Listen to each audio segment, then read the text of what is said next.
Welcome to Studying Important Doctrines. We are in part 4 of a 12-part series, and each part in the series is a different doctrine.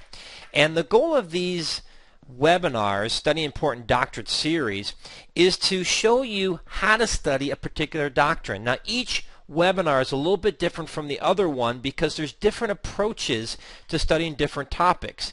And tonight is definitely going to be a lot of fun and challenging because tongues is a very controversial topic in the church today. And how do you begin to even address this issue from a biblical perspective? And that's what I want to do tonight. So that's why we start off with the tongue, just what does God have to say about the tongue in general, and then what does he have to say about speaking in tongues.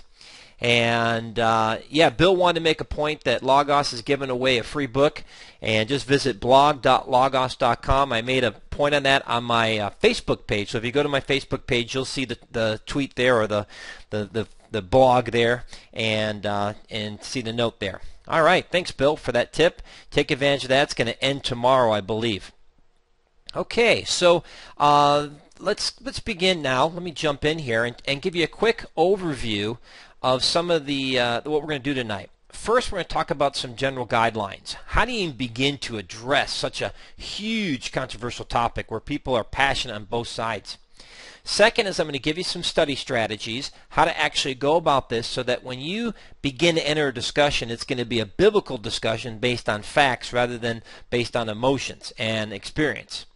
And thirdly, we're going to show you how to work through a controversial passage as well. This will be a loaded presentation tonight, guaranteed. We will easily hit 1.5, possibly 2 hours tonight. So get ready. Get some caffeine, some Coca-Cola, Pepsi, whatever it takes to keep you awake. This is our third Monday of the month webinar, and you can see by the highlight there we're in Studying Important Doctrines.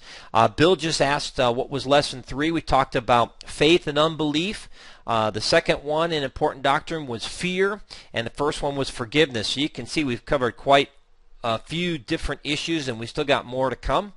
A month from now, we're going to be dealing with hermeneutics, exegesis, and interpreting Scripture principles. You don't want to miss this one because if you've never been to seminary, or if you have been to seminary, this is the issue of the day. This is why we all have different interpretations, is because each of us are using different rules of interpretation. So the question is, what is the best rules of interpretation? And that's what we're going to deal with next month. Just a reminder, we have free live training. That's right, 3 times a month. And you can sign up for each track, which represents each Monday of the month, and you will be notified via email as well as Facebook and Twitter if you sign up for there.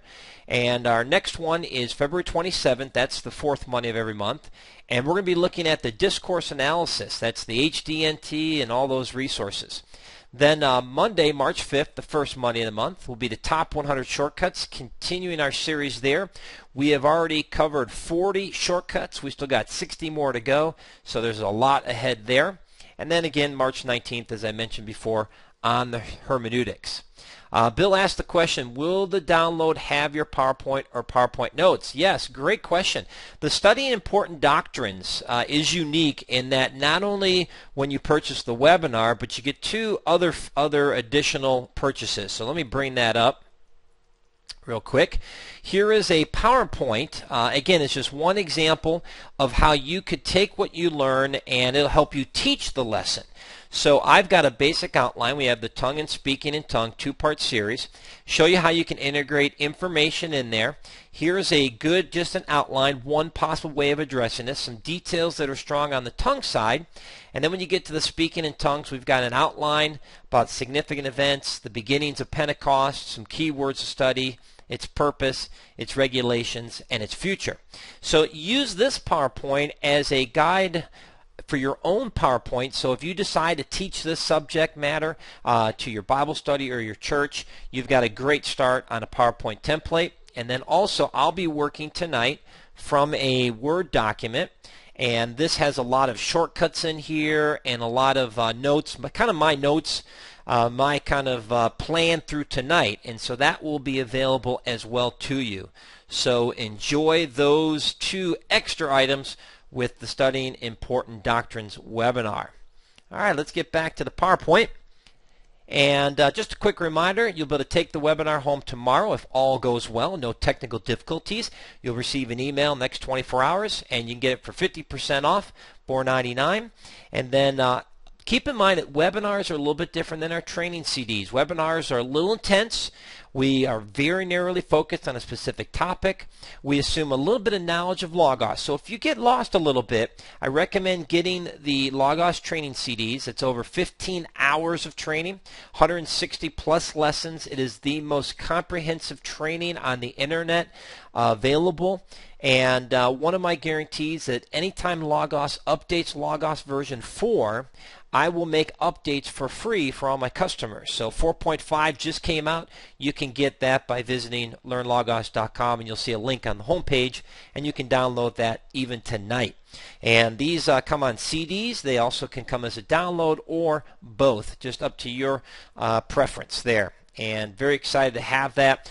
LearnLogos is about to turn a significant, I guess, best way, a milestone, and that is we are approaching 100 hours of training material available at LearnLogos.com. That means that LearnLogos.com has the most training for Logos 4 anywhere on the internet. So very excited to be reaching that milestone in just over 2 years. So you guys have made that possible, and I appreciate all your support.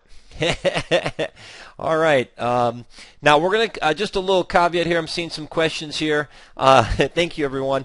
But tonight's topic is going to be a lot of fun. And one of the things that I will do my best is not to necessarily pick a side, but to just raise issues and questions. And then I'll let you, with your study tools, come to the conclusions. And I will do my best to be a neutral bystander in this process. But let's get started first and talk about some general guidelines, because this is a difficult subject to study, and because there's so many things to consider, and also there's a lot of passion involved. So where do you begin? Well, when you're addressing a topic like this, I recommend starting from what is non-controversial and then moving to the controversial. Hence the reason why we started out studying tongues.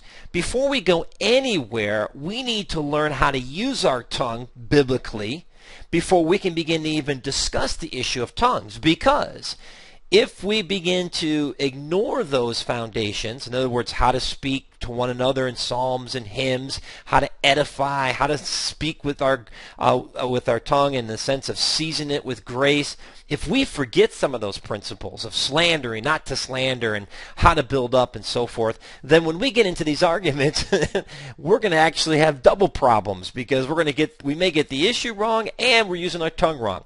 So starting out with the tongue, what is the appropriate way to use our tongue, and what are the advice from Proverbs to James, etc.?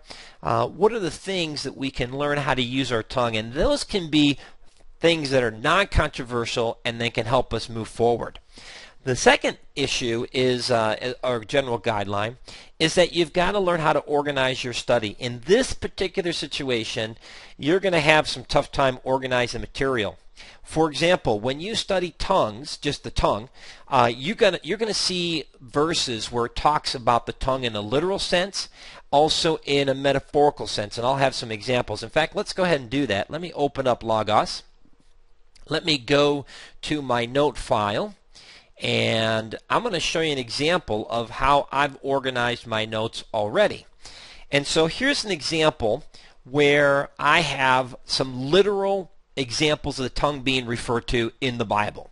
So here we have Exodus 4:10. Then Moses said to the Lord, "Please, Lord, I've never been eloquent, neither recently nor in time past, nor since you have spoken to your servant, for I am slow of speech and slow of tongue." There's a good example where the tongue being mentioned here is that literal muscle between the teeth. Another example, Judges 7:5. So he brought the people down to the water, and the Lord said to Gideon, "You shall separate everyone who laps the water with his tongue, as a dog laps, as well as everyone who kneels to drink."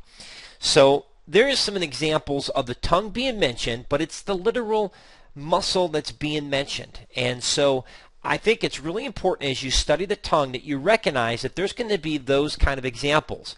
And Onell's saying, would it be good to do a word study first? No, not yet, because you're going to discover there's only a couple words for tongue, and we're going to do a word study. And so we'll hold off on the word study just for a little bit longer. Sandra says, will you extend the principles to written, texting, and email? Great application concept, absolutely. At the end of the day, and I'm glad you brought this up, Sandra, after you study this topic of tongue, you're going to start to understand that the tongue, and really Christ said it best, is just an extension of the heart. And in fact, down here we can see in Matthew 12:34 in my notes, you brood of vipers, he's speaking to the Pharisees, the hypocrites. How can you, being evil, speak what is good? For the mouth speaks out of that which fills the heart.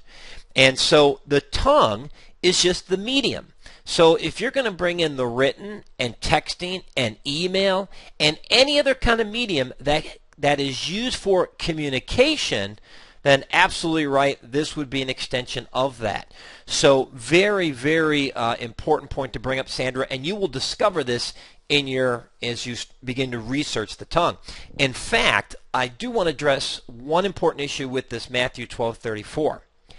When the Bible talks about the heart, from the Hebrew Old Testament even to the New Testament, the heart is not the seat of emotions that we think of in Western society. When we say, I love someone with all my heart, we're talking about our emotions. But the Bible, when it uses heart, is actually talking about the mind, the thoughts, the inner person. And that's a very important distinction. So when you see heart, many times in the context, it's actually talking about the mind, the inner thoughts of the individual, and that's a good example right there in that passage. The mouth speaks out of that which fills the heart, which fills the mind. And there's other passages we'll probably cross that will deal with that. In fact, deals with that. Let me see if I've got that in here. I don't, but you might recall Jesus when he was talking about forgiving the sins of the paralytic, and he says, I know what your heart is thinking. So very important that you know that distinction there. All right, so in your notes, you're going to be looking at the literal versus the metaphorical. So here's an example, drinking like a dog, or Job 6:30, is there just injustice on my tongue? Cannot my palate discern calamities? So there's a metaphorical picture. So very important to notice these distinctions. Also in your notes, as you're studying this topic, you're going to want to distinguish the uses of the tongue by godly people and the uses of the tongue by ungodly people. So as you're going through your concordant search, in fact, let's do that right now. Let me open up Logos again while we're here. And let me go to search. And let's see, I'm going to go to Bible search there at the top right. I'm going to choose Bible. We've got all passages in, and I'm just going to put in the word tongue. So here is this list of passages, and here's our Job 6:30. Is there injustice on my tongue?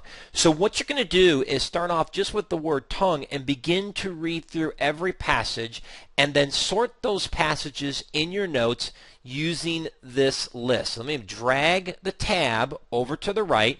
You'll notice that my screen is colored at the right, and this will allow me to have both windows open at the same time. So organizing your notes this way will allow you to take these 142 verses that you have and begin to organize them in a way that will be very accessible. So here's another one, another category, which would be events. And this is pretty fascinating when you step back and you say, okay, what are the most significant events in the Bible related to the tongue? And what are some of the minor events in the Bible related or attached to the tongue? And what I find so fascinating is the first place we find out or we read where the tongue is being used, where speech is being communicated, is Genesis chapter 1, verse 3, God speaking, don't forget to sign up at twitter.com/LearnLogos. Check out my Facebook page /LearnLogos. If you sign up there, you'll be notified before the webinar kicks off. Plus, we have specials, coupons, and things like that are mentioned there. So take advantage of that. Don't forget, we'll send out that link if everything went well technologically. That link will go out tomorrow, next 24 hours. And if you don't have the training CDs, definitely get those. It will definitely improve your training. And we are now updated to 4.5. So we are caught up to date with the Logos program. Next webinar is next Monday, February 27th. We're going to talk about discourse analysis, practical uses for Bible study and sermon preparation, part 1. So if you have the HDNT or the other 6 volumes with the Greek in there, we're going to look at that Steve Runge material, talk about his training, talk about his books, and talk about how to use it practically for Bible study and sermon prep. So you don't want to miss that if you have those resources. So thank you, everyone, for attending tonight. You've all have been a wonderful blessing. Thanks for sticking out tonight for a long one. And Bob just says he's thankful that I spoke mostly in English tonight. Yeah, I spoke Logos tongue and English tongue tonight. All right, thank you, everyone.